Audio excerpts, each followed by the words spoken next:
bendices a los hogares, Señor, en esta congregación. Usa mi vida, Señor, como un instrumento tuyo para tu gloria y para tu honra, Señor. Permíteme comunicar tu verdad de una manera clara, Señor, sabia y entendible, para tu honra y para tu gloria en Cristo Jesús. Cuando hablamos del temor de Dios en familia, entonces tenemos que entender primero qué significa la palabra temor. Cuando estudiamos lo que la palabra del Señor nos quiere mostrar, es importante que lo entendamos. Y yo busqué algunas definiciones del significado de temor, literalmente, que es temor, y puede traducirse como espanto, puede traducirse como miedo, como temblor y terror. La palabra temor puede traducirse como espanto, miedo, temor y terror. Entonces, cuando unimos y ligamos el temor de Dios, podríamos concluir rápidamente que tener temor de Dios es tener espanto de Dios, miedo de Dios, temblor a Dios, terror de Dios. Y algunos dicen, pero ¿cómo es posible que un Dios tan bueno, tan santo, tan amoroso, uno le vaya a tener temblor y terror y espanto? Yo le digo, sí, Dios es amor, Dios es misericordia, pero Dios también es justicia, Dios también es verdad, y Dios también cumple lo que en su palabra está escrito. Y si a algo o a alguien nosotros vamos a tenerle miedo o terror, o vamos a mirar cómo nos conducimos, a ese alguien debe ser Dios, hermanos, porque tiembla delante de Él toda la tierra, hermanos. Y el temor de Dios debe ser lo que tengamos en nuestros corazones para vivir una vida que le agrade, que le honre, una vida que pueda ir acorde a lo que Él quiere que nosotros hagamos. Pero adicional a lo que le he dicho de manera introductoria, hay algunos pasajes en la Escritura que nos muestran un contexto significativo de lo que es el temor de Dios. Un contexto que nos puede ilustrar y ampliar un poco más de lo que significa el temor de Dios. Cuando tú estudias en diferentes pasajes la misma palabra, tú te vas a poder enriquecer y te vas a dar cuenta de que el temor tiene diversidad de significados en la Escritura de Dios.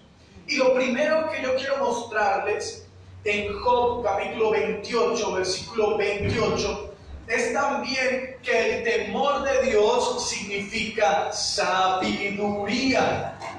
El que tiene temor de Dios tiene sabiduría. ¿Me estoy haciendo entender, hermanos? Versículo 28 del capítulo 28 de Job. ¿Lo tienen ahí, hermanos? Amén.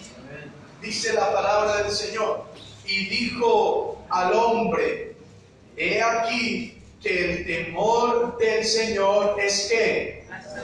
La sabiduría, y el apartarse del mal, ¿qué es? La inteligencia. Aquí comenzamos a relacionar ya tres términos que van directamente relacionados en su significado y en el crecimiento que nosotros debemos tener como cristianos en cuanto al temor de Dios. ¿Cuáles son esos tres términos? Número uno, el temor. Número dos, ¿cuál es el segundo término? La sabiduría. Y número tres, ¿cuál es el tercer término? La inteligencia. Ahí está. Los tres van directamente relacionados en donde Job nos está diciendo, ¿el temor de Dios qué significa? Bueno, tener temor de Dios significa ser sabio, y el apartarse del mal es para personas que inteligentes. ¿Cuántos inteligentes hay esta mañana aquí con nosotros? Y no hablamos en el mero conocimiento. La inteligencia a veces se relaciona con el mero conocimiento científico, pero es inteligente aquel hombre y mujer que, viendo la tentación, coge otro camino y huye del pecado. ¿Es así o no, hermanos? Tú eres una persona inteligente porque te estás apartando del mal. El mero hecho de que estés aquí sentado te está convirtiendo en una persona inteligente. Entonces, uno de los significados del temor de Dios es que es sabiduría. Es algo que nosotros necesitamos tan fuertemente en nuestra congregación, tan fuertemente para direccionar nuestras familias.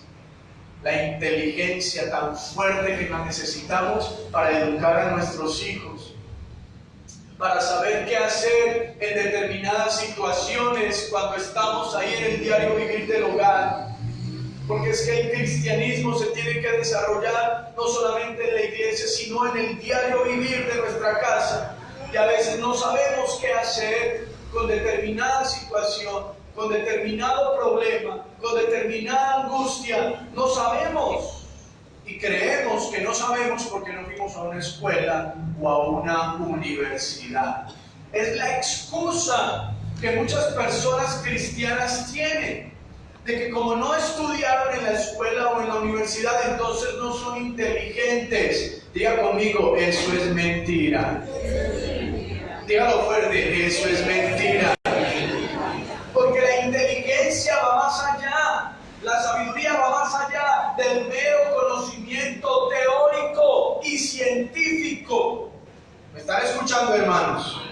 Yo no sé cuántos años estudiaste tú, yo no sé por qué universidad has pasado, lo valoro y te felicito, pero yo te quiero decir, eso no significa de que seas una persona inteligente y sabia. Y si tú no pasaste por ninguna universidad ni por ningún colegio, eso tampoco quiere decir que seas una persona con menos inteligencia que otros.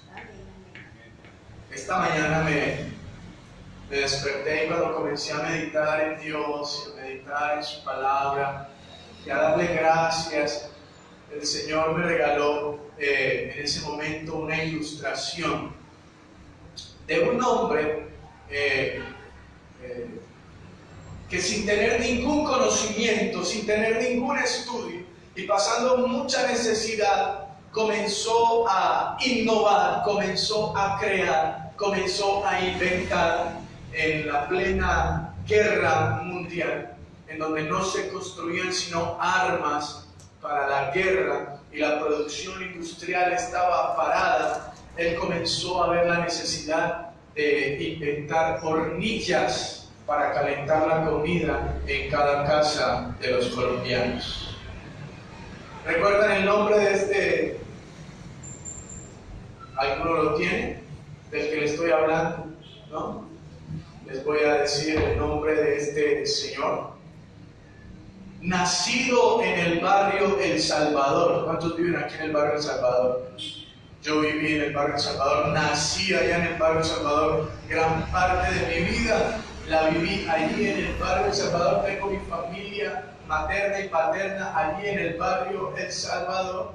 Y este hombre nació allí en el barrio El Salvador y fue el creador de la industria más grande que tenemos en los electrodomésticos blancos, ACER. Se me escapa el nombre en este momento, pero dice que no tuvo ningún estudio, dice que no tuvo ninguna preparación, dice que no fue a ninguna universidad y ahorita reciente lo estaban graduando de la Universidad del Politécnico Jaime Isaza Cadavid como ingeniero eléctrico. Homologaron todos sus conocimientos, homologaron todo lo que desarrolló por la necesidad que tuvo como un ingeniero. Dice, es más inteligente y más sabio que cualquier cualquiera de los ingenieros que han pasado por la universidad. Lo graduaron a la edad de 99 años.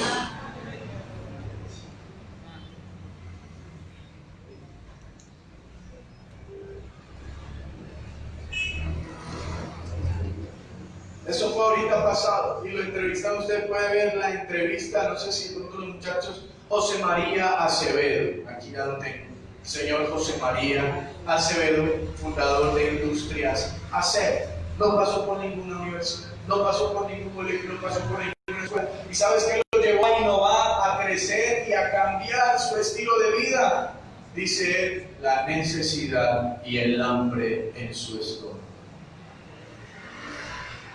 Entonces, hermanos, cuando hablamos de este tema de inteligencia, de sabiduría, de temor, de muchas cosas, va más allá del mero conocimiento teórico, científico y académico. Y Job nos está hablando de cuál es este temor.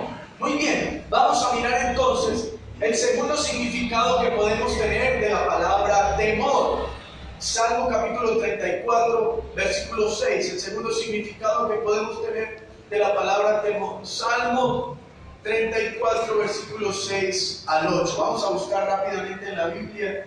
Y yo les invito para que todos vayan allá y también para que traigan sus Biblias, independiente de que en las pantallas nos estén ayudando con ella. Salmo 34, versículo 6 dice: este pobre clamó y le oyó Jehová y lo libró ¿de qué? Versículo 7: el ángel de Jehová acampa alrededor de quienes. ¿Y qué hace? Y los defiende. Gustad y ved que es bueno Jehová. Dichoso el hombre que confía en él. ¿Qué podríamos decir que significa la palabra temor en este contexto? Entonces podríamos decir que es confianza en Dios. Tener temor de Dios es tener confianza en Dios. El ángel de Jehová, versículo 7, acampa alrededor de los que le temen y los defiende. Cuando tú andas en temor de Dios, tú puedes tener la seguridad de que el ángel de Jehová acampa alrededor tuyo. ¿Cuántos dan gloria a Dios por eso? Porque Él está a tu disposición. Lo tercero que significa temor en algún contexto bíblico, en el Salmo 34, versículo 9, ahí mismo, es dependencia de Dios. Dependencia de Dios. Salmo 34, versículo 9. Temed a Jehová, vosotros sus santos, pues nada falta a los que le temen. Versículo 10. Los leoncillos necesitan y tienen hambre, pero los que buscan a Jehová no tendrán falta de ningún bien. ¿Cuántos dan gloria a Dios por eso? La palabra del Señor es clara y nos dice de que todos los santos que temen a Jehová, nada les va a faltar.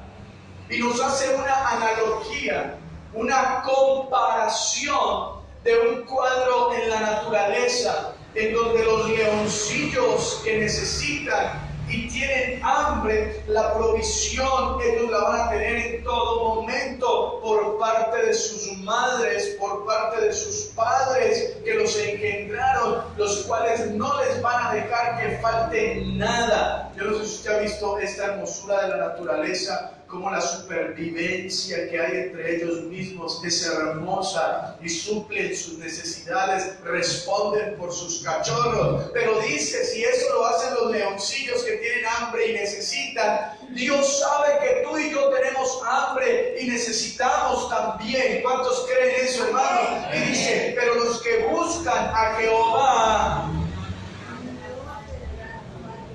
no tendrán falta de ningún bien. Por eso tú no tienes que desesperarte, por eso tú no tienes que desanimarte, por eso tú no tienes que frustrarte, porque si tú buscas a Dios con todo tu corazón, más que al oro, más que a las riquezas. Y recuerda el proverbio con el que comenzamos. ¿Proverbios qué? ¿En qué proverbio comenzamos? 2, versículo ¿qué? 4. Nos está diciendo el proverbista que si lo buscamos, ¿como a quién? ¿Como a quién? Como a la plata. Todos los días estamos buscando la plata. ¿Es así o no, hermano? Todos los días nos levantamos temprano y algunos de sol a sol, buscando ¿qué? La platica para poder comer, para poder comprar, para poder vestir. El proverbista nos está diciendo que si de la manera como buscamos la plata, colócame por favor el versículo 4, y que de la manera como buscamos los tesoros, hay quienes están desesperados, buscando dónde invertir. Hay quienes están allí con todo su pensamiento y toda su fuerza, buscando en dónde pueden producir una rentica mayor, y gastan esfuerzo, gastan tiempo para buscar cosas perecederas. El proverbista, el predicador nos dice que si así buscáramos la sabiduría, que si así buscáramos el temor de Dios, que si así buscáramos a Jehová, nosotros no tendríamos falta de ningún bien. Amén, amén. Le he dicho a varias personas de nuestra congregación, a varias familias de nuestra congregación, que por algún momento los he visto ausentarse de la iglesia y de las cosas espirituales. ¿Qué te pasa? ¿Por qué no has vuelto? La respuesta es que han tenido mucho trabajo. La respuesta es que han tenido mucho estudio. La respuesta es que han estado muy ocupados. Y yo te digo algo, parece una respuesta justa y piadosa. Y yo sé que las ocupaciones nos atarean, pero hay momentos en donde las ocupaciones, el trabajo, el estudio y las cosas que entre comillas parecen ser muy piadosas, te están desviando del propósito que Dios tiene contigo. Ten cuidado con eso. Dígale a la persona que está a su lado, ten cuidado con eso mismo.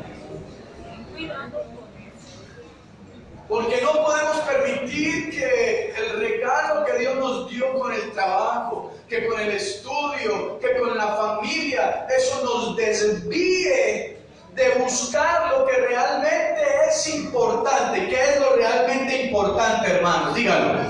Dígalo, ¿qué es lo realmente importante? El Salmo lo está diciendo en el versículo 10. ¿Qué es lo que es realmente importante?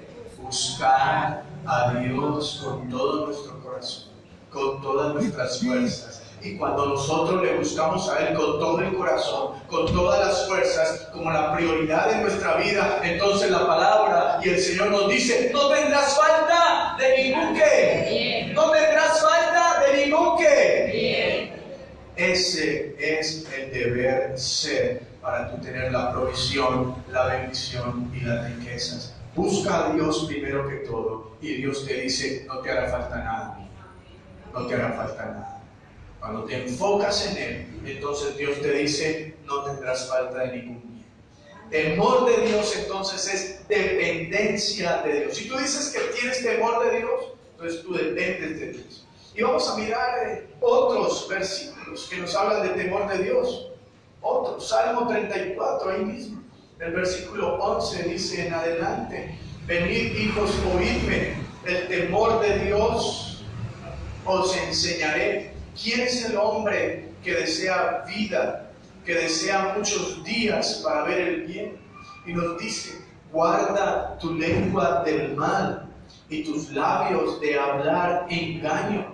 Apártate del mal y haz el bien. Busca la paz y ¿qué? Léanse ustedes detenidamente en su casa estos versículos que estamos leyendo rápidamente aquí para que usted pueda entender un poco más de qué se trata el temor de Dios. El temor de Dios tiene que ver con guardar nuestra lengua del mal, con guardar nuestros labios de hablar mentira, de apartarnos del mal, de hacer el bien, de buscar la paz y de seguirla. Porque nosotros somos llamados a ser pacificadores. Nosotros somos llamados a ser, ¿qué, hermanos? Busca la paz y sígala en su casa. Busque la paz y síguela. Busque tener paz con sus hijos y andar en paz con ellos. Busque tener paz con su esposo, no guerra, no contienda, no pleito, no problema. Busque estar en paz con él y siga la paz. Muy bien, hermanos. Ahora sí, después de esta breve introducción, vamos a entrar al desarrollo del tema.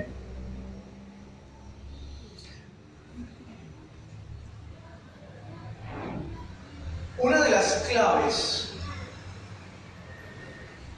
que tenemos que tener nosotros como iglesia para tener temor de Dios, se lo dije al inicio de la enseñanza, es tener entendimiento.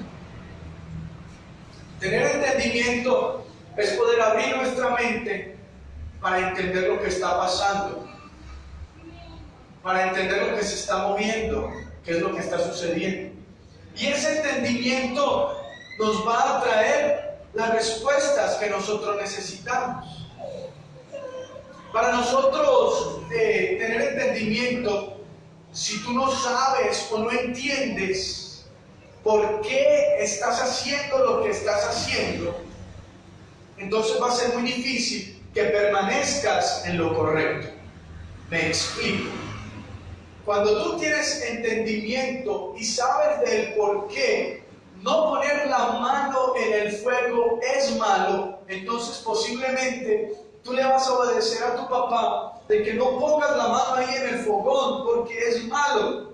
Pero el niño siempre tiene la curiosidad de por qué poner la mano en el fogón es malo si la llama se ve tan atractiva, tan llamativa, con ganas de estar ahí al lado de ella. ¿Y por qué mi papá no me deja poner la mano en el fogón? El niño obedece y obedece y obedece bajo presión, pero el día en el que él tenga la más mínima oportunidad y que su papá no esté, porque él no entiende la razón de por qué no puede poner la mano, él va a ir y va a experimentar de por qué no puede poner la mano, y lo que va a hacer es que va a poner su mano, ¿dónde?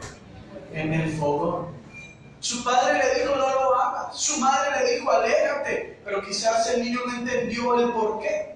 De ahí la necesidad de que nosotros tengamos razones y entendamos claramente por qué Dios nos está diciendo que nos apartemos del mal. ¿Por qué Dios nos está diciendo que nos apartemos del pecado? ¿Por qué Dios nos está diciendo guárdate en tus relaciones sentimentales hasta el día de tu matrimonio? ¿Por qué Dios nos dice no hagas esto, todo te es lícito pero no todo te conviene? Y es el entendimiento de las cosas el que nos va a dar los argumentos suficientes para permanecer en lo correcto el resto de nuestra vida. Como por ejemplo, ¿por qué usted es fiel a su esposa y a su familia durante años y años y años? ¿Por qué? Usted tiene que entender eso. ¿Por qué usted no se va con otra persona? ¿Por qué usted es proveedor? ¿Y por qué debe llevar la responsabilidad? Es importante de que lo entendamos con razonamientos para nosotros poder decir, es que esto es lo correcto, es que esto me va a dar vida, es que esto otro me va a dar muerte, es que esto me va a dar las promesas que Dios me ha entregado.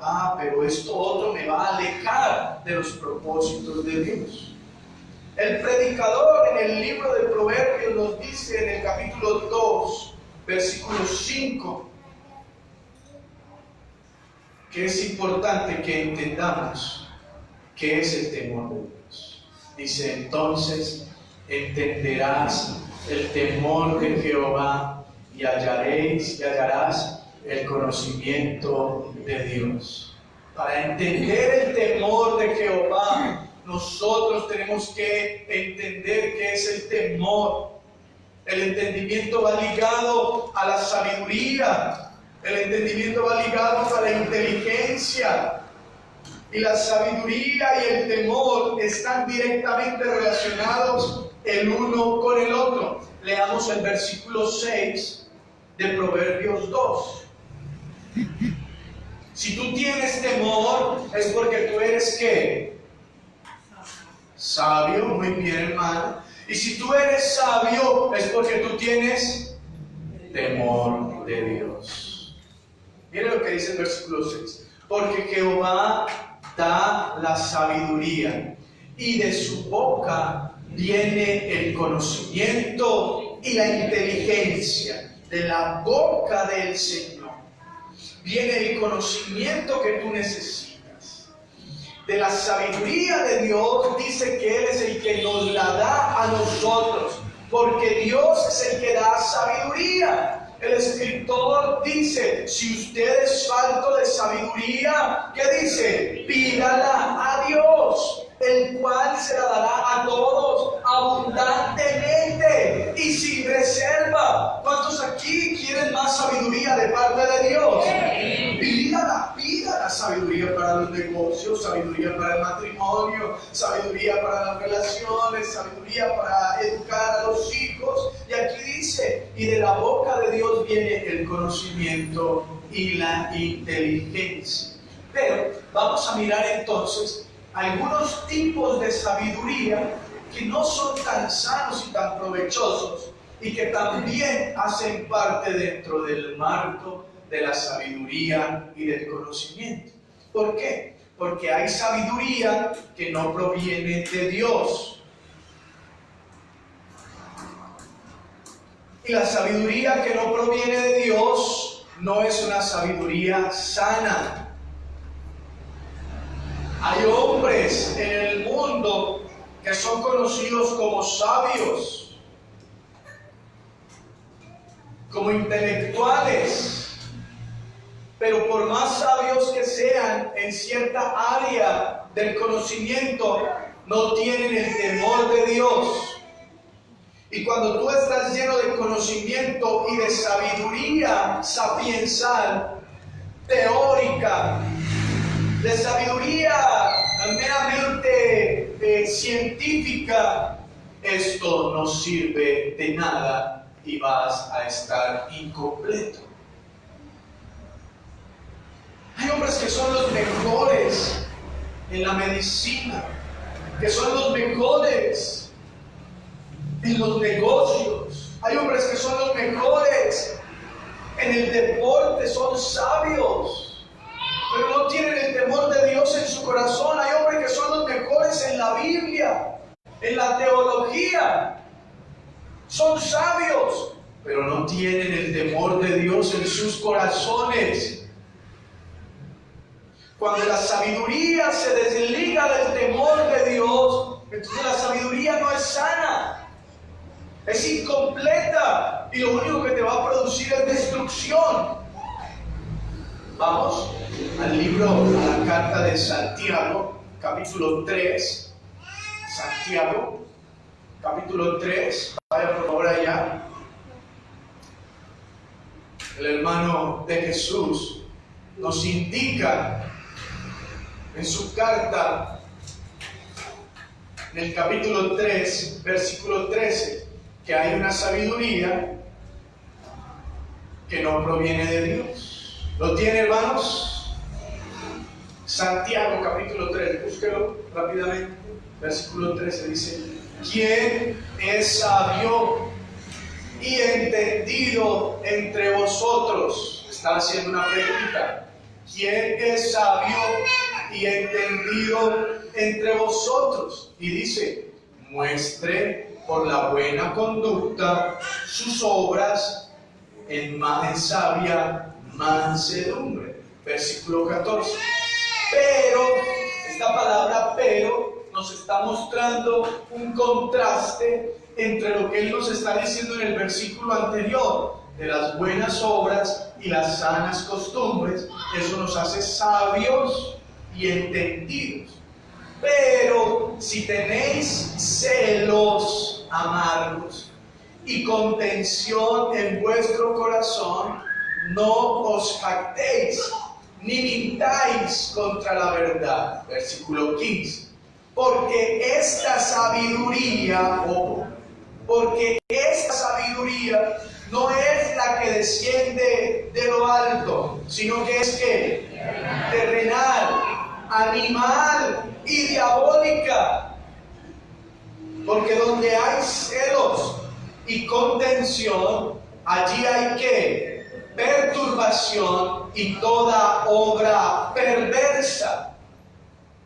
Miren, el primer tipo de sabiduría que le quiero mostrar es la sabiduría que es terrenal, animal y diabólica. Y es también discriminada como sabiduría. Yo he conocido hombres sabios, inteligentes y entendidos que son los mejores para hacer las cosas más malas que usted haya podido conocer en el mundo. Y lastimosamente, nosotros, los antioqueños, los paisas, somos reconocidos como inteligentes, como avispados en nuestra jerga paisa, como entendidos, y no somos ningunos. Ay, hermano, por favor. No, a mí no me va a venir a meter los dedos en la boca. No es que yo soy paisa. Y usted va afuera o donde vaya y reconocen a los paisas. Y los de santuario sí que es cierto. A ver, ¿cuántos de santuario hay aquí santuarios? ¿Ninguno? Bueno, porque todos ya están alrededor del mundo haciendo dinero y riqueza, los santuarios. Todos están. Y ahora pregúntale hasta qué grado estudió. Ningún grado de primaria ni de bachillerato. Pero hay ciertos hombres que lastimosamente han utilizado esa sabiduría, esa inteligencia, esa habilidad para hacer lo malo, para dañar a las personas, para introducir lo negativo. Y son inteligentes y sacan la norma y ellos sacan la manera de evadirla. Y ponen la ley y ellos ya tienen la forma de evadir la ley. Ponen restricción en los puertos, en las aduanas o yo no sé dónde, y yo no sé cómo hacen, pero se inventan la manera de evadir los puertos, las aduanas, las restricciones, y allá están exportando lo que no deben exportar. ¿Están escuchando? Son inteligentes, son sabios y son entendidos, pero para lo malo. ¿Sabe de dónde proviene esa sabiduría? Número 1 dice que es terrenal. Número 2 dice que es humana. Y número 3 dice que es. No hay Dios por ninguna parte de esa sabiduría. Y el único que está moviendo los hilos de esa sabiduría es Satanás. Y ojo, hermanos, no nos saquemos de ese contexto tan fácilmente, porque dice que si nosotros actuamos de esta manera, como dice Santiago, versículo 14, ¿cuáles son las características de esta sabiduría? Dice que es celos amargos, contención en vuestro corazón, no os jactéis ni mintáis contra la verdad. Porque esta sabiduría no proviene de lo alto, sino que es terrenal, animal y diabólica. Y el versículo 16 dice, porque donde hay que celos y contención, allí hay perturbación y toda obra perversa. Porque es Satanás el que está moviéndose ahí. Satanás el que está. Ojo con los celos. Ojo si está dejando dominar por los celos. Ojalá que en vez de tener celos de esos amargos, de esos dañinos, de esos que, y no estoy hablando meramente en las relaciones de pareja, hay personas que son celosas por todo, porque lo llamaron a él y a mí no, porque lo tuvieron en cuenta a él y a mí no me tuvieron en cuenta, porque lo saludaron a él y a mí como que de lejitos. Eso se llama celos, y eso no proviene de Dios. ¿Y saben qué? Eso está infiltrado en la iglesia. Está infiltrado en las familias. Eso está infiltrado en los hogares. ¿Por qué no pone más atención a él? ¿Y por qué pongo a mí? ¿Por qué le dio la carne más grande a mi papá y a mí la más chiquita? Ya desde pequeñito están evidenciando celos. Ustedes se ríen, hermanos, ¿por qué será? Porque no le ha pasado a mí solo, porque no le ha pasado a usted solo, pastor. Sí. Hermanos, ahí no está la mano de Dios, y a lo que va a llevar ese celo, a lo que va a llevar ese tipo de sabiduría, a lo que va a llevar ese tipo de razonamientos, es a la contención, a la perturbación y a la perversidad. ¿Está escuchando? Hay quienes creen y quieren tener la razón en todo momento y se las saben todas.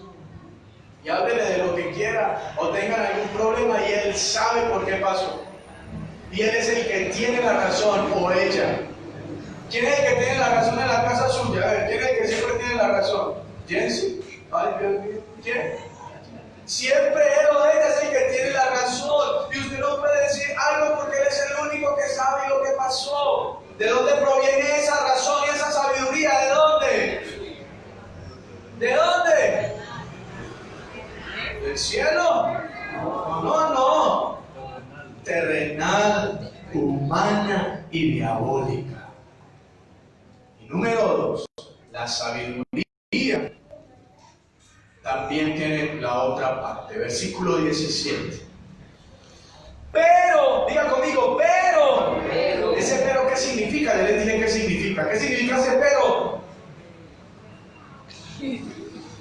Hermanos, los acabé de decir, ¿Qué significa ese pero?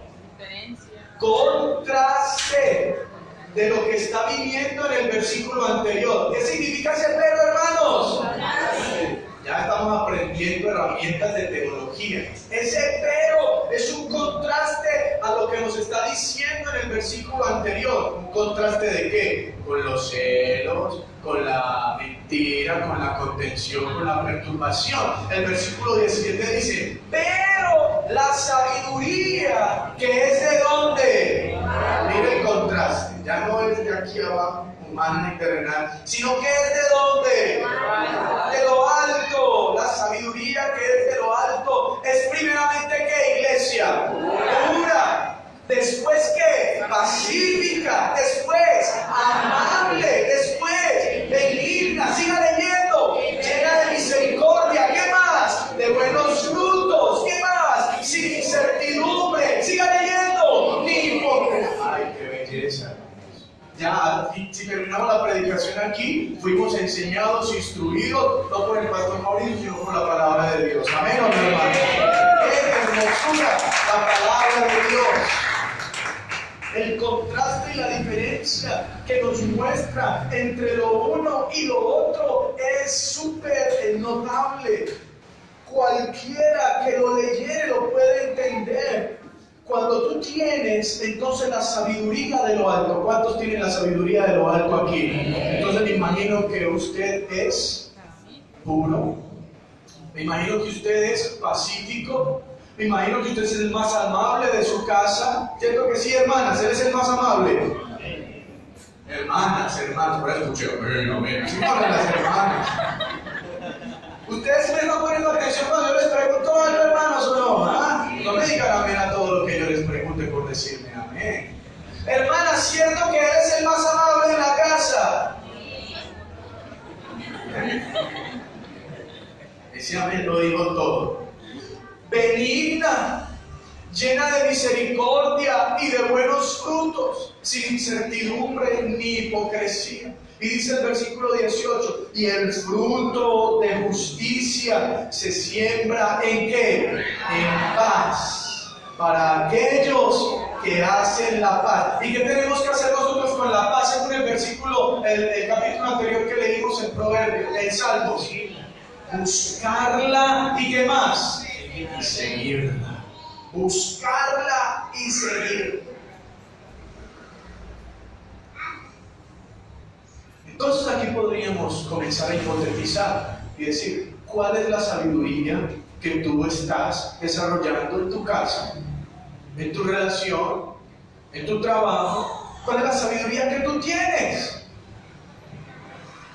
Y ligando la sabiduría con el temor de Dios, entonces, ¿tienes temor de Dios o no tienes temor de Dios?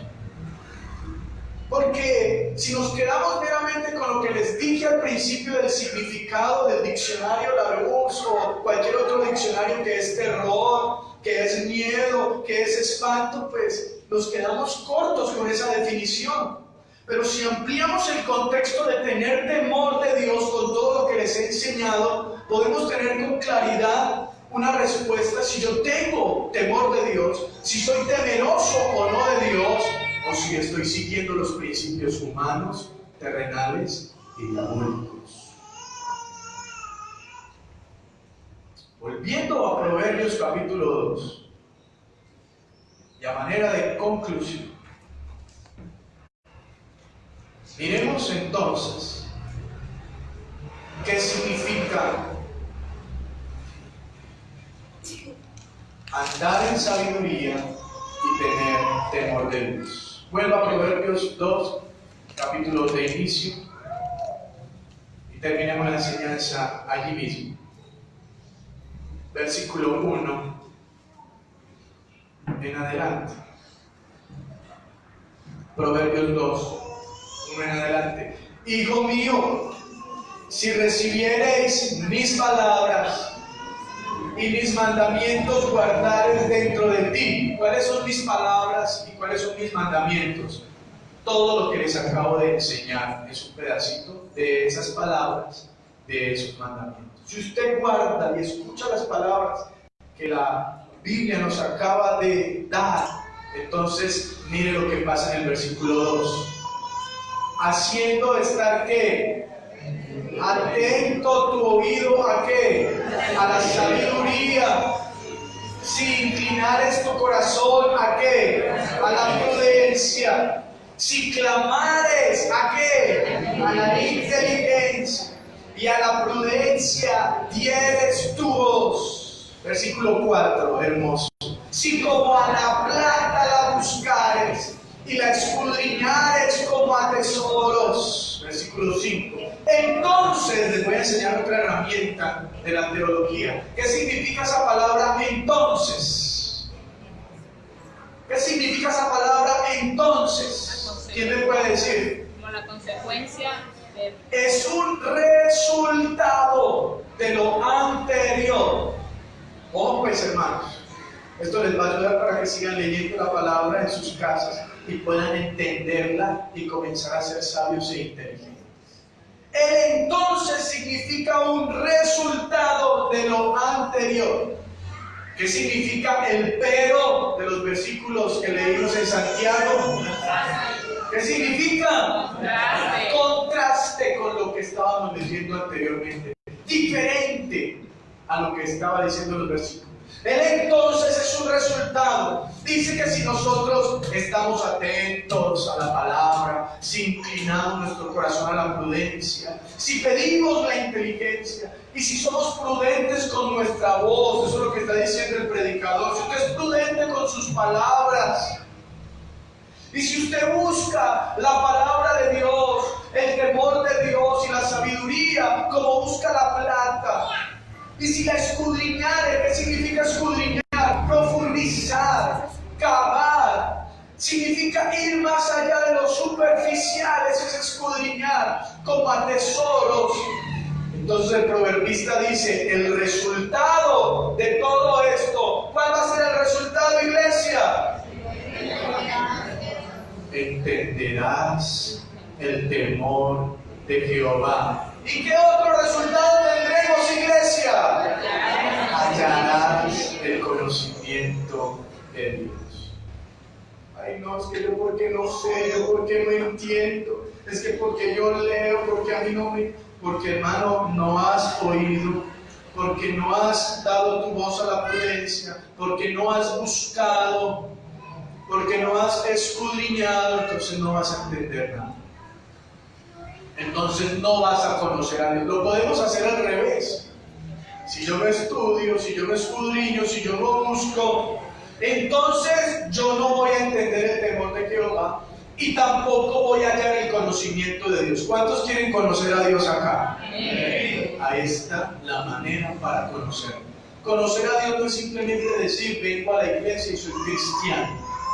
Conocer a Dios es poder entender lo que Dios quiere que yo haga, que sea temeroso de Dios y que más que terror, más que espanto, más que miedo, como lo define un diccionario cualquiera, es poder entender de que yo dependo de Dios.